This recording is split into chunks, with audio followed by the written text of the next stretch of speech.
क्या वजह है, पुलिस क्यों नहीं इतना इस पे सीरियस एक्शन ले रही? 3 अफराद को नमाज के दौरान कत्ल कर दिया गया। ये तो भाई ना पूरा अभी भी तो जहाँ तक अभी तक हमसे क्यों किसी ने रास्ता नहीं किया है, क्योंकि हमारे साथ तो निहायत ही बहुत ही ज्यादा ज्यादती हुई है।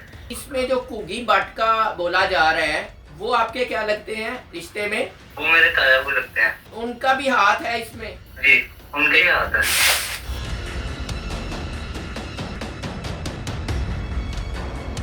जो आपके अपने गार्ड मुलव्वस है वो क्या कौन है? उसमें एक गार्ड मुलव्वस था, शेर खान। रिकॉर्डिंग भी एक मौजूद है जेल में। वो खुद ही कहते हैं कि मैंने अपने भाई को मरवा दिया और बाकी सारी चीजें मेरे आगे क्या है। आखिरी दिन जिस दिन उनका मर्डर हुआ है, आपसे क्या गुफ्तगू की उन्होंने या घर वालों से? बस वो हमसे यही कहते रहे थे, इससे पहले मुझे अपने भाइयों को कुछ करना पड़ेगा, आप मुझे ही कत्ल करते।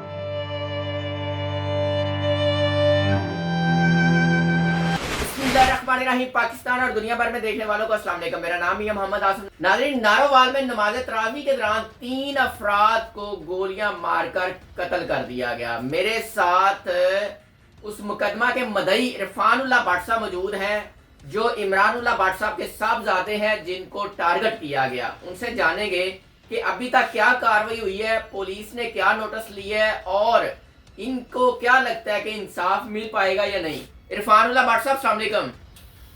वालेकुम सलाम। क्या हाल है, ठीक है? हाँ जी, मैं खैरियत से हूँ। अल्लाह ताला आपको सब्र दे, हिम्मत दे। आपके वालिद साहब को नमाज के दौरान कत्ल कर दिया गया, आप मुकदमा के मदई हैं। अभी तक की क्या कार्रवाई हुई है? जी भाईजान, अभी तक तो फिलहाल कोई बंदा नहीं अरेस्ट हुआ। अच्छा इरफान मेरा भाई, ये बताइएगा, पुलिस के किसी आला अफसर ने आपसे राब्ता किया? नहीं भाईजान, अभी तक तो किसी ने भी नहीं किया। क्या वजह है, पुलिस क्यों नहीं इतना इस पे सीरियस एक्शन ले रही? 3 अफराद को नमाज के दौरान कत्ल कर दिया गया। ये तो भाईजान पूरा अभी भी तो जहाँ तक अभी तक हमसे क्यों किसी ने रास्ता नहीं किया है, क्योंकि हमारे साथ तो निहायत ही बहुत ही ज्यादा ज्यादती हुई है। अच्छा, अपने जो आपके वालिद साहब थे, उनकी असल में दुश्मनी क्या थी और उनके भाई ने उन्हें कत्ल करवा दिया? दुश्मनी तो किसी चीज की भी नहीं थी, बस इसी चीज की तनाव के बारे में, मैं के बारे में। और किसी चीज की दुश्मनी ना कोई हिस्से का, ना कोई जायदाद का, क्योंकि हर एक चीज हर एक बंदे की तकसीम हो चुकी है। और ये जो मीडिया पे चल रहा है कि किसने किसी के पैसे खा लिए, इतने खा लिए, अगर ऐसी कोई बात है तो कोई प्रूफ भी तो आगे शो करे कि इसने 800 करोड़ दे दिया। अमाउंट तो कह देते हैं, लेकिन प्रूफ भी एक नाम की चीज होनी चाहिए जो कोई बंदा प्रोवाइड करे। अच्छा आप मुकदमा के मदई हैं। कौन कौन से मुल्जम नामजद हैं इस मुकदमा में? इकरमा भट्ट, बल शाहद भट्ट, उसके बाद अदनान भट्ट, बल अयूब भट्ट, चांद भट्ट और उसके बाद अली शौकत भट्ट। अच्छा, एक इसमें जो कुगी भट्ट का बोला जा रहा है, वो आपके क्या लगते हैं रिश्ते में? वो मेरे ताया को लगते हैं। ताया अब्बू हैं। उनका भी हाथ है इसमें? जी, उनका ही हाथ है। अच्छा, उनका हाथ है। उनका नाम क्या है पूरा? हाजी जमान। हाजी जमान। तो उनके साथ आपके वालिद साहब की क्या दुश्मनी थी, क्या वजह बनी, आपके इल्म में है कुछ? नहीं भाई, ऐसी कोई बात नहीं। सिर्फ आपको मैंने पहले भी बताया कि अना की दुश्मनी थी, मैं की। अच्छा, बात नहीं। आपकी कभी अपने ताया जान से बात हुई थी इस दुश्मनी के दौरान, इस रंजिश के दौरान? जी, एक बार हुई थी, जब उन्होंने हमारे पे अटैक किया था। उसके बाद मेरी बात हुई थी उनके साथ। क्या बात हुई थी? बस यही बात हुई थी। मैंने उनसे यही कहा था कि आपको कोई शर्म नहीं आई कि आपने क्या किया हमारे साथ। आपने एक दफा भी नहीं सोचा कि हम आप पे क्या रखते हैं और क्या नहीं रखते। फिर क्या कहा उन्होंने? उनमें इंसानियत वाली चीज ही नहीं बाकी रही। वो इंसान नहीं, वो जानवर ही है। अच्छा, तो अभी आप क्या समझते हैं कि आपको इंसाफ मिल पाएगा? मुझे ऐसा कुछ नजर तो नहीं आ रहा, क्योंकि हमें डेली बेस पे थ्रेट्स कॉल अभी भी आ रहे हैं मुसलसल तौर पे। थ्रेट्स कॉल आ रही है? कहाँ से आ रही हैं? पता नहीं कौन से $1 कार्ड के थ्रू कोई कॉल करता है। मेरे पास रिकॉर्डिंग भी मौजूद है, अगर आप कहते हैं तो मैं आपको वो भी जी जरूर भेजिएगा। वो क्या कहते हैं? कहते हैं कि अपना घर बार सब कुछ छोड़ के चले जाओ यहाँ से, नहीं तो अच्छा, अपना घर बार सब कुछ छोड़ के चले जाएं, वरना क्या होगा? आपको मार दिया जाएगा। तो वो कोई पहचान हुई है, किनकी आवाज है? नहीं भाई। अच्छा, तो अभी जो आपके वालिद साहब को मर्डर किया, 3 अफराद को नमाज के दौरान मार दिया गया, तो उसमें जो आपके अपने गार्ड मुलव्वस है वो क्या, कौन है, क्या नाम है उनका? उसमें एक गार्ड मुलव्वस था, शेर खान। शेर खान, ये कहाँ से बिलोंग करता है? वजीरिस्तान से। वजीरिस्तान से। कितना अरसा पहले आपके पास ये रहा है? ये तकरीबन हमारे पास 6 से 7 माह रहा है। अभी 6-7 माह से ही आया था? जी। कभी आपको इस पे शक हुआ? नहीं। कभी नहीं हुआ था। तो आखिरी दिन क्या कोई एक्टिविटी हुई, आपको कोई अंदाजा है? नहीं। ये गार्ड कहाँ पे था? ये गार्ड मस्जिद के बाहर बैठा हुआ था जहाँ पे नमाज हो रही थी। ये हमेशा यहाँ बैठता था या उसी दिन बैठा था? नहीं, ये यहाँ पे बैठता था ड्यूटी के दिन। और ये आपके वालिद साहब जो इमरानुल्लाह भट्ट साहब थे, उनके साथ भी होता था? जी। इनके साथ कोई आपके वालिद साहब की कोई रंजिश वगैरह हो जिसका बदला लिया हो उन्होंने? नहीं, ऐसे कोई बात नहीं। आपके वालिद साहब के बारे में ये कहा जाता है कि जितने मुलाजम थे, जितने गार्ड थे, उनको खुद कपड़े लेके देते थे, अच्छे ड्रेसेस लेके देते थे और उनका बड़ा ख्याल रखते थे। मतलब एक दिन पहले, इस कबल एक से 2 दिन पहले वो उन सबके लिए शॉपिंग करके आए थे। अभी वो कपड़े ऐसे कैसे घर पड़े हैं। इनके लिए शॉपिंग करके आए थे? इन सब के लिए। तो अभी जब आपके वालिद साहब को मर्डर किया, उससे पहले भी धमकियां वगैरह आती थी आपको? जी। किस तरह की आती थी? वैसे धमकियां नहीं, हम पे पहले भी 2 से 3 अटैक हो चुके हैं। आपके वालिद साहब पे? वालिद साहब पे भी, हम पे भी। अच्छा, वो कहाँ पे हुए थे?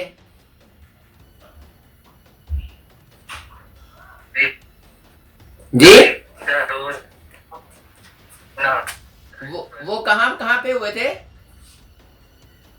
नॉर्मल ट्रैवल पर। वहाँ क्या जा रहे थे गाड़ी में?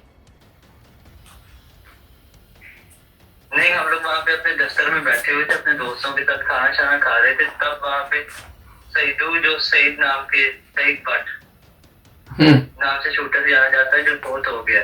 अच्छा। ये 10 से 12 लोग आके यहाँ पे जिन्होंने अटैक किया था, जिसमें ये मर गया था। अच्छा, ये आपको कंफर्म है कि जो आपके वालिद साहब के भाई हैं उन्होंने ये अटैक करवाए हैं? जी, मेरे पास रिकॉर्डिंग भी एक मौजूद है जिनमें वो खुद ही कहते हैं कि मैंने अपने भाई को मरवा दिया और बाकी सारी चीजें मेरे आगे क्या है। ये अभी की बात है? जी, अभी की बात। ये किन की ऑडियो है? ये हाजी जमान खुगी थी। जमान कुगी। अच्छा, कहते हैं कि कुगी भट्ट के हवाले से कि बहुत सारे लोग जो नारोवाल के हैं उनसे डरते हैं, क्या वजह है? बस यही, वो कह देता है मैं इनको भी मार दूंगा, मैं उसको भी मार दूंगा, मैं उसको भी मार दूंगा। तो आपको क्या लगता है ये कुगी भट्ट ने कितने अब तक बंदे मरवाए हैं? ये तो रब भी बेहतर जानता है, लेकिन काफी ज्यादा। काफी ज्यादा। और क्या मकसद क्या है? बस इंसान का जब दिमाग ना काम करता, वो थोड़े से नफसियाती मरीज भी है। अच्छा, तो कभी आपकी फैमिलीज की उनसे मुलाकात हुई है? पाकिस्तान कब आए हैं वो? वो आखिरी दफा पाकिस्तान मेरे ख्याल से, मुझे अभी ठीक याद नहीं आ रहा, लेकिन काफी देर पहले मुलाकात हुई थी। मेरे ख्याल से 2022 में या 23 में। अच्छा, मतलब है 3 साल पहले। जी। अच्छा, तो अभी आपको क्या लगता है कि मजीद वो कार्रवाइयाँ इस तरह की करेंगे, हमले वगैरह, और आपको भी निशाना बनाएंगे? जी, वो इससे बिल्कुल भी बाज नहीं आएंगे, मुझे पूरा यकीन है। तो आप अपने तौर पे सिक्योरिटी के हवाले से कोई किसी पुलिस ने आपको सिक्योरिटी दी या अपने तौर पे आप कर रहे हैं? जी, हम तो फिर खुद ही हैं भाई, हम लोग दोस्त हैं एक दो। सिक्योरिटी पुलिस हमें कोई भी नहीं दी।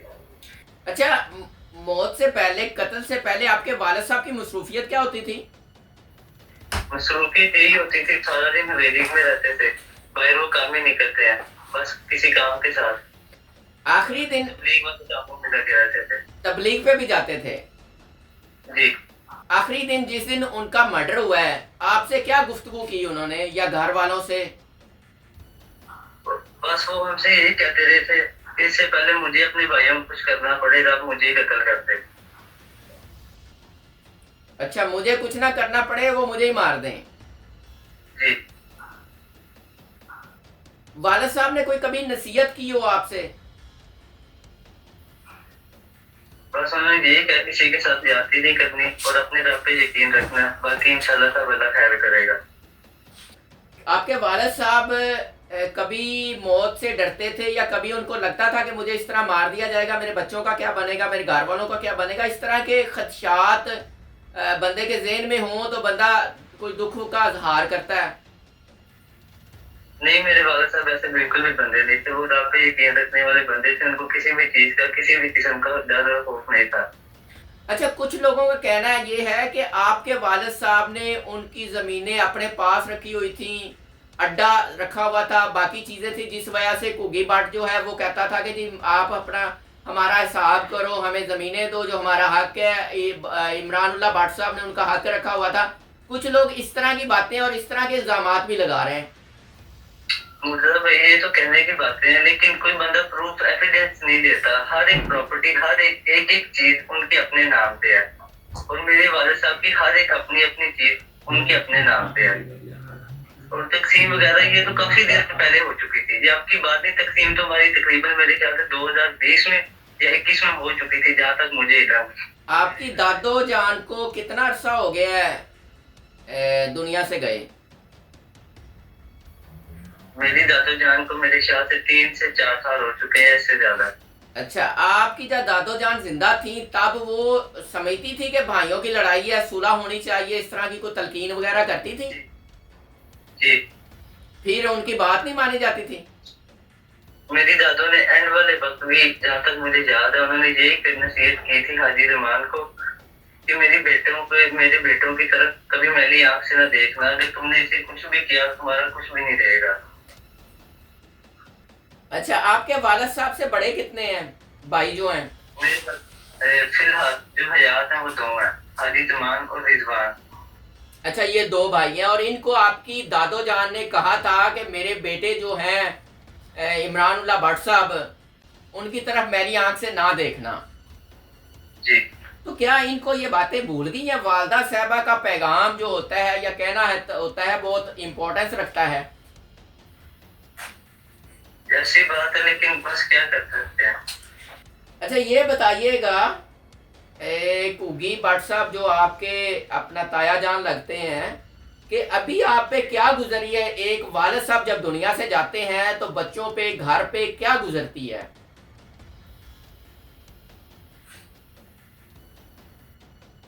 आप किस कैफियत से गुजर रहे हैं? ये तो मैं आपको बता नहीं सकता, ये मेरा रब ही जानता है और मैं ही जानता हूँ। आपकी वालदा साहबा की क्या कंडीशन है? ये शुक्र अल्लाह के, ठीक है। और भाई कितने हैं आप? बहन भाई कितने हैं? हम टोटल में 9 बहन भाई हैं, 6 भाई और 3 बहनें। अल्लाह ताला आपको हिफ्ज़ो अमान में रखे। तो अभी आप क्या सोचते हैं, क्या होना चाहिए? हम ना बदला लेना चाहते हैं, हमें सिर्फ और सिर्फ इंसाफ चाहिए। इंसाफ चाहिए। तो अभी जो धमकियां वगैरह लगा रहे हैं वो इस वजह से लगा रहे हैं कि आप इलाका छोड़ दें? जी, ठीक है। अभी इस वाकया के बाद आपने सिक्योरिटी वगैरह अपनी बढ़ाई है? जी, तो कहा यह भी जा रहा था कि पंजाब से कोई बंदा आपको सिक्योरिटी देने के लिए तैयार नहीं है, सिक्योरिटी पे तैनात मामूर होने के लिए तैयार नहीं है। जी, ऐसी ही बात है। सब डरते हैं उनसे। जी, तो आपको क्या लगता है कि इंसाफ मिल पाएगा? जी, इंशाल्लाह मुझे अपने रब पे पूरा यकीन है, हमें इंसाफ दिलाएगी हुकूमत। किसी से कोई अपील करना चाह रहे हैं? मरियम नवाज साहब हैं, आपके इलाके के एहसन इकबाल साहब हैं। जी मैं अपील करता हूँ मरियम नवाज साहब से, हसन इकबाल से और बाकी सारे तमाम जितने भी बड़े अफसरान, हम सबसे अपील है मेरी कि हमें इंसाफ दिलाया जाए, हमें सिक्योरिटी फराहम की जाए पुलिस की तरफ से। चले इरफानुल्लाह भट्ट साहब, अल्लाह ताला आपको इस मान में रखे, अल्लाह ताला करम फजल फरमाए, और हमारी दुआएं हैं कि आपको इंसाफ मिले। और कुछ कहना चाहेंगे? जी नहीं। बहुत शुक्रिया। नाजरीन, आप भी अपनी राय का इजहार कीजिएगा। इजाज़त दीजिए, अल्लाह ने के बाद।